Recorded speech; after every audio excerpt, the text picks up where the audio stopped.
अब सूर्या देव की व्रत कथा सुने।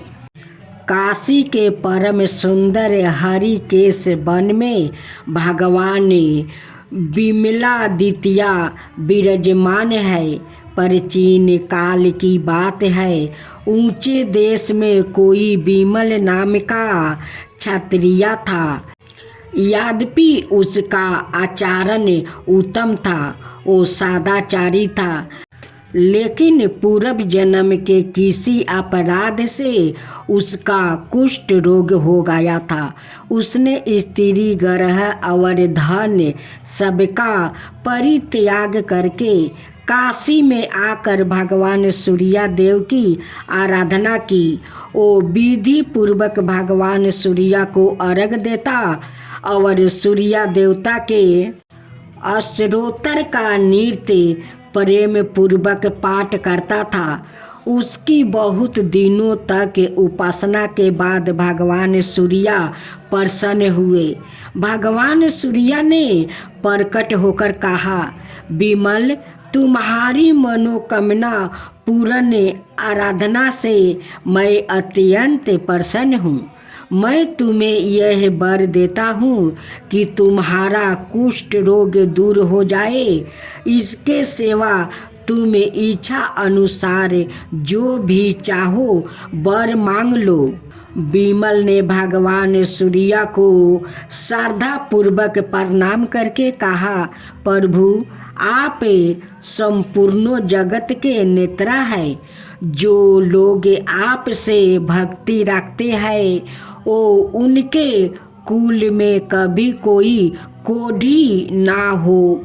इतना ही नहीं, उन्हें अनाय प्रकार के रोग भी ना हो और उनके घर में कभी दरिद्रता ना रहे। आपके भक्त जनों के मन में कभी किसी प्रकार का संताप ना हो। भगवान सूर्य ने कहा, महाप्रज्ञा, ऐसा ही होगा। इसके अलावा दूसरा उत्तम वर भी मैं तुम्हें देता हूँ। तुमने काशी में मेरी जिस मूर्ति की पूजा की है उसका शतरिद्धि मैं कभी नहीं छोड़ूंगा, सदा उसमें निवास करूंगा। यह प्रतिमा तुम्हारे ही नाम से विख्यात होगी। इसका नाम विमलादित्य होगा। मेरी यह प्रतिमा समस्त भक्तों को वर देने वाली और उनके समस्त रोग को और पापों का संहार करने वाली होगी। महाराज सागर सवा अश्वमेध यज्ञ कर रहे थे। देवराज इंद्र ने उनके यज्ञ अश्व को चुरा कर महर्षि कपिल के आश्रम में बांध दिया।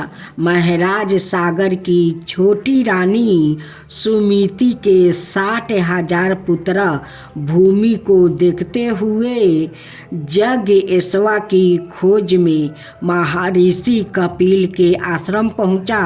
वहां अश्व चरता हुआ दिखाई पड़ा। वो महर्षि को चोर समझ कर उन्हें मारने दौड़ा। सागर पुत्रा का दुर्भाग्य ही उन्हें यहाँ ले आया था। भगवान कपिल की क्रोध गिरी की तीव्र ज्वाला में सब के सब जल कर भस्म हो गया। महाराज सागर के आदेश से अंशुमान यज्ञ अश्व की तलाश में गया। उन्हें रास्ते में ही अपने पूर्वजों के भस्म होने का समाचार देव ऋषि नारद से प्राप्ति हुआ। वो भगवान कपिल के आश्रम में जाकर उनकी आज्ञा से अश्व लाए और महाराज सागर का यज्ञ पूरा हुआ।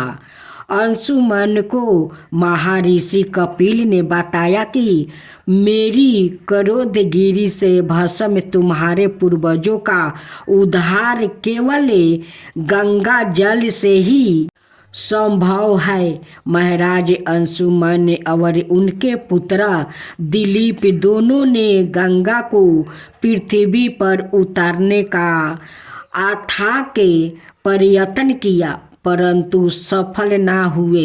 दिलीप के पुत्र भागीरथ ने पिता और पितामह के उद्देश्य को सफल करने का प्रण किया और शुरू हुआ भागीरथ प्रयत्न ने भागीरथ की कठोर तपस्या से प्रसन्न होकर वर्मा जी हिमालय की ज्येष्ठ पुत्र गंगा को धारा पर भेजने के लिए प्रस्तुत हुआ। भागीरथ ने पुण्य गंगा जी को धारण करने के लिए भगवान शंकर की कठोर तपस्या करके उनकी सभी कीर्ति प्राप्ति की। उन्होंने अपनी जटाओं में गंगा जी को धारण कर लिया। गंगा पूरे 1 बरस तक शिव की जटाओं में चक्कर लगाती रही और निकलने का मार्ग ना पा सकी। भागीरथ की प्रार्थना पर शंकर जी ने गंगा को छोड़ दिया और उनकी 7 धाराएं हो गई। महाराज भागीरथ दिव्या रथ पर आगे आगे चल रहे थे और गंगा जी उनका अनुमान कर रही थी। इस प्रकार भागीरथ काशी पहुँचे। वहाँ भगवान सूर्य ने अपने कुल के सर्वोत्कृष्ट प्रयत्न के फल गंगा की स्तुति की। आज भी वो गंगा को सम्मुख कर रात दिन उनकी स्तुति करते रहते हैं और तब से उनका नाम गंगादित्य हुआ। उनके दर्शन मात्रा से मनुष्य शुद्ध हो जाता है। गंगादित्य का दर्शन करने वाले ना दुर्गति को प्राप्ति होते हैं और ना रोगकंत ही होते हैं। गंगादित्य का मंदिर वाराणसी के ललिता घाट पर स्थित है। और तीसरा पाठ। एक बार यमराज ने पास दंड से युक्त अपने सेवकों को आदेश दिया कि संसार के मूलभूत भगवान सूर्य के भक्तों के नज़दीक तुम लोग कभी मत जाना, क्योंकि उनके लिए यमलोक में स्थान नहीं है। संसार में जो सूर्य भक्त है और जिनका हृदय उन्हीं में लगा हुआ है, अथवा जो सूर्य देव की निरंतर पूजा करते हैं, तुम लोग उन्हें प्रणाम कर दूसरे से ही छोड़ देना। बैठते सोते चलते फिरते जो मनुष्य भगवान सूर्य देव के नाम का संकीर्तन करता है, वो यमलोक में आने योग्य नहीं है।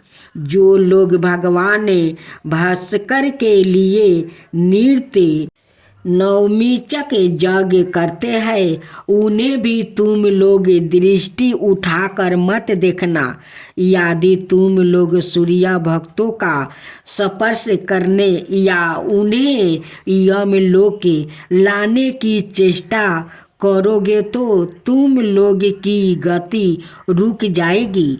जो लोग पुष्पा धूप दीप और सुंदर वस्तुओं से सूर्य देव की पूजा करते हैं, उन्हें भी तुम लोग मत पकड़ना, क्योंकि वो मेरे पिता के मित्र और आश्रित जनों के आश्रय है। सूर्य मंदिर में सफाई करने वाले और उनके मंदिर का निर्माण कराने वाले लोगों की 3 पीढ़ियों को तुम लोग छोड़ देना।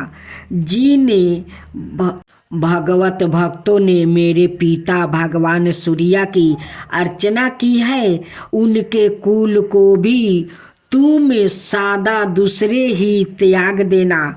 महात्मा धर्मराज यम के इस प्रकार आदेश दिए जाने पर भी एक बार भूल से यमदूत उनके आदेश का उल्लंघन करके सूर्या भक्त राजा सत्यराजित के पास चले गए, परंतु सूर्या भक्त सत्यराजित के तेज से यम के सेवक मूर्छित होकर पृथ्वी पर गिर पड़े।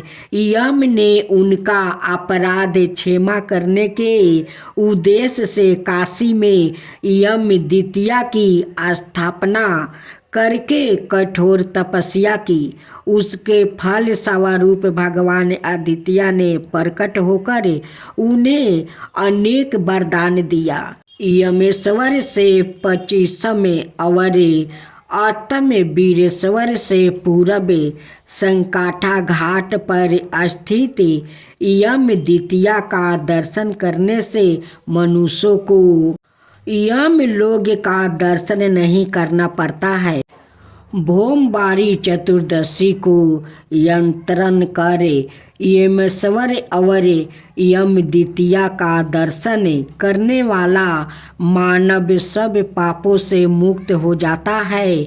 यमराज द्वारा स्थापित यमेश्वर और यमादित्य को प्रणाम करने वाले को यम लोग की यातनाओं का भोग तो दूर होने उन्हें यम लोग देखना तक नहीं पड़ता।